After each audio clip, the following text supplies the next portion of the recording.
now. Yeah, right. What do you miss most about England? Oh, I think I miss those charming American tourists.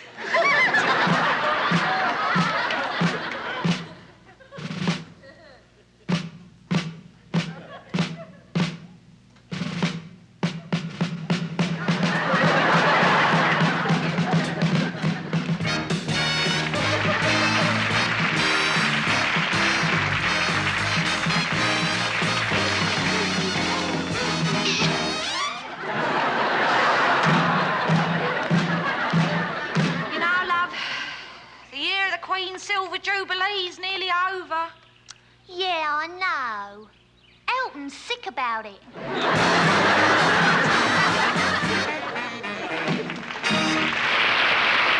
evening, ladies and gentlemen. This is your captain speaking to you. We're now on the air, and at this time, I'd like to introduce to you our head airline stewardess, Miss Arnell.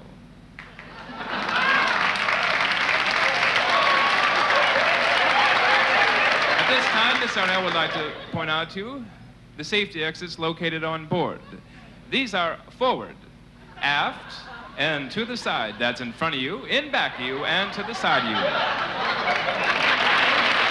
Now, in case of an emergency this evening, it may be necessary to use the oxygen mask. These will drop down automatically from overhead, so simply take the mask, place it over your mouth, and breathe into it normally. And we'll be sure to tell you when it's safe to take them off. In case you're not feeling well, we do have a generous supply of air sickness bags. Please leave the used bags in the aisle. Another safety feature is the chic, easy inflatable life jacket, which Miss Arnell will now demonstrate how to put on. Simply step through the loops located at the bottom and pull up.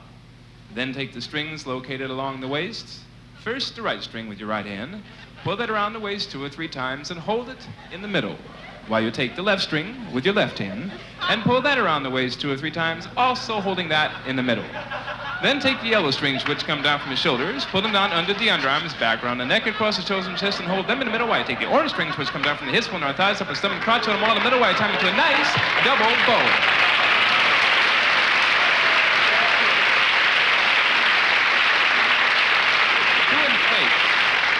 The easy inflatable life jacket, simply pull on the black tabs or blow into the 2 hollow tubes.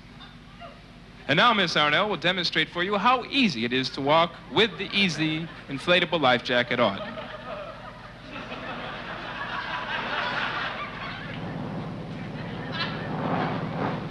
Ladies and gentlemen, we seem to be encountering some air turbulence, so if you'd all please return to your seats, I have some good and bad news for you.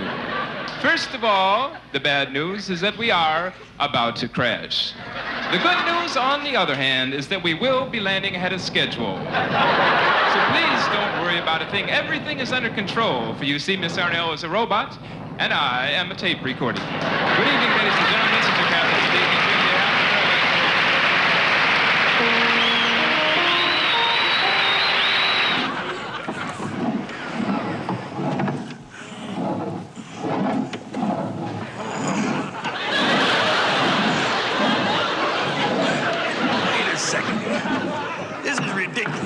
Either you have to lose a lot of weight or I need longer oars. I think the oars have it.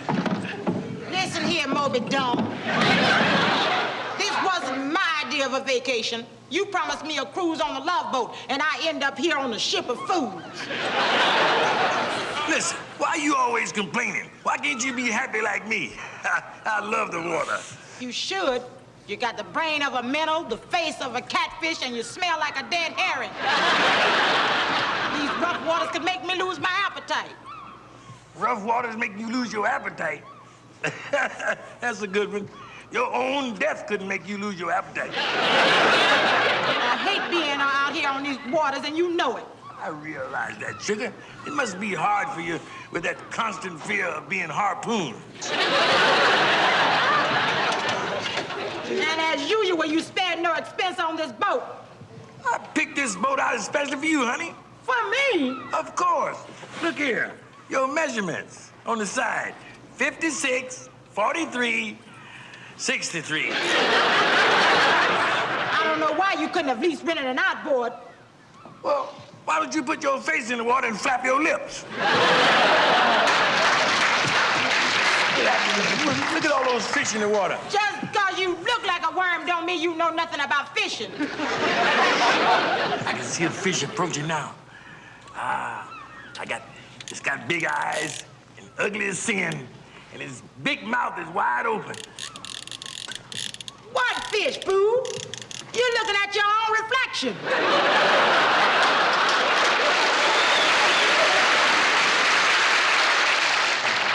Be quiet. I want to catch me a big fish and stuff it.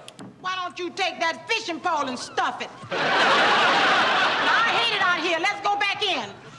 Can't you button up your lobster lips a minute and let me do some fishing? Sure, fine. You fish. Who cares if I'm not enjoying myself? Why should you enjoy yourself? Nobody else enjoys you. You only think of yourself. You never think of me. I do, too. Look, honey, I love you. You know everything I have is yours. Well, I'm glad to hear you say that, Alphonse. Well, I mean it, truly. And everything I got is Fat. Now, be quiet. Here we are fighting again on our vacation. Why do we always end up fighting? Because we're together all the time. Maybe we should take separate vacations. All those terrible things you say to me. You don't even really love me. Now, suppose I jumped overboard right now, what would you say? Tidal wave! Down she blows! Look, baby, don't do anything foolish here. If you jumped in the water, the Pacific Ocean would become the Bay of Pigs. Now,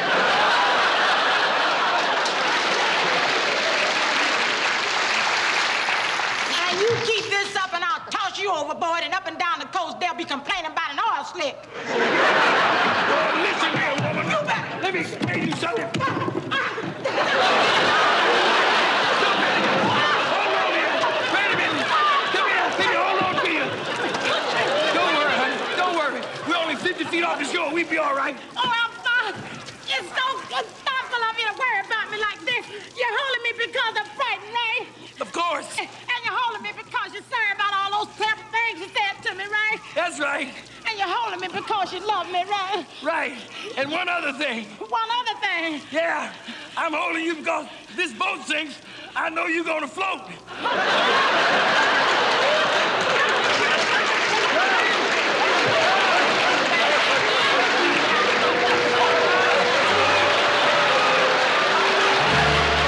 People, I have 4 children. I'm waking up every morning at 5 o'clock going, everybody get the fuck out of my house.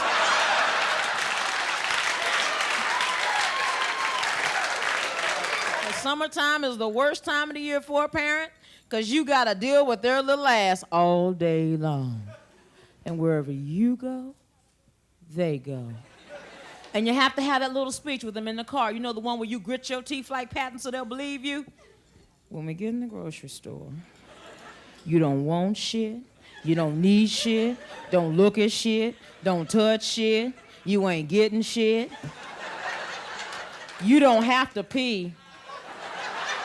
If you do, hold it till you bust. Don't make me drop kick your ass in this store, okay? And speaking for the average parent, we don't mind when our little people cry at the candy display. No!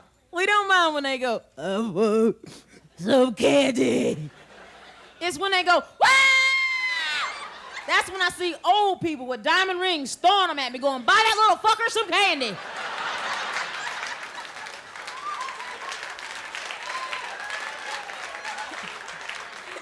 Yeah, you're laughing, but my son's got a trust fund now. And I'm a person that disciplines their children in public. That's right, I beat their ass right there. Kind of like golf, play it where it lies. And people look at you like you're a dog when you discipline your children. And that's when I get angry and tell them, hey, I damn near died bringing him here. I'll take his ass out and yours are fucking with me. Get in line.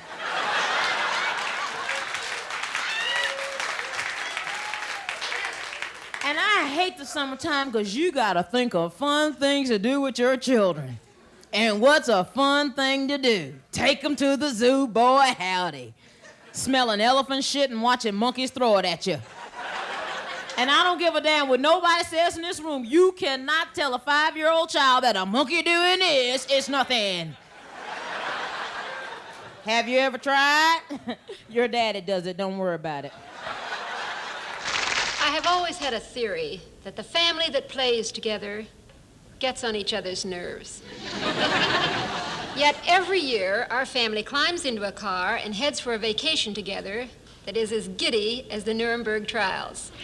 I know for a fact that a lot of families who travel together have a swell time.